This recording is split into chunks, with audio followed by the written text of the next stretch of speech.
வணக்கம். இந்த நாளில் சின்ன சின்ன வெளிச்சங்களில் இன்னொரு புதிய சிந்தனையை தெரிந்து கொள்வோம்.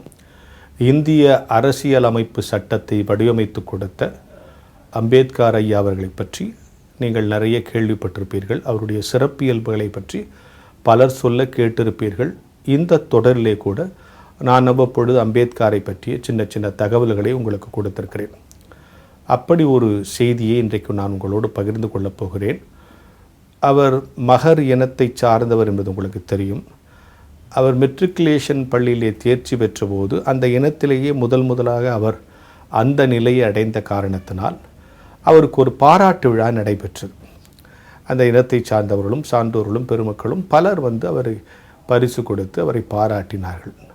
அப்பொழுது அந்த கூட்டத்தில் பேசிய ஒருவர் அம்பேத்கர் அவர்களுக்கு கௌதம புத்தரின் வாழ்க்கை வரலாற்று நூலை புத்தகமாக கொடுத்துவிட்டு அந்த கூட்டத்தில் பேசும்போது சொன்னார், நான் தினந்தோறும் பக்கத்தில் இருக்கிற பூங்காவில் பார்க்கில் உட்காந்து படிப்பேன். நான் உட்காந்துருக்கிற அதே பெஞ்சில் இன்னொரு சின்ன பையன் உட்காந்து அவனும் சில புத்தகங்களை படிச்சுக்கிட்டே இருப்பான்.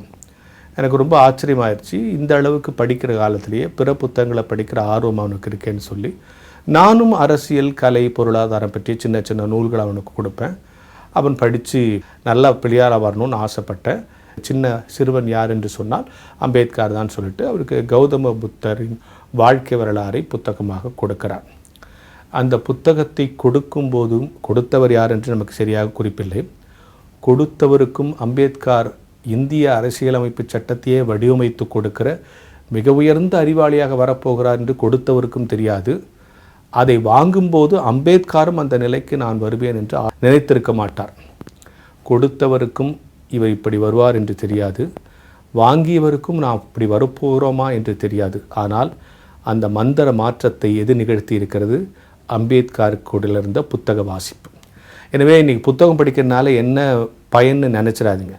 ஒரு சின்ன புத்தகம் நம்ம வாழ்க்கையை மாற்றும், பெரிய உயரத்துக்கு கொண்டு போகும்.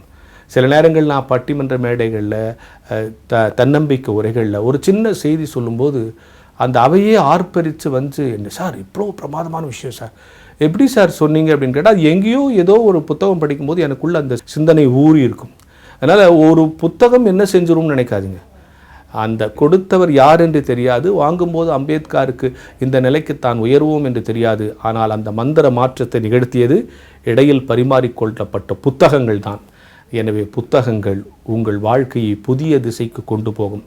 வருங்கால தலைமுறைக்கு நாம் வளமான ஒரே ஒரு ஆலோசனை சொல்ல வேண்டும் என்று சொன்னால் வாசியுங்கள், வாசியுங்கள், வாசியுங்கள் என்பதுதான் என்கிற சிந்தனையோடு இந்த நாளை தொடங்குவோம்.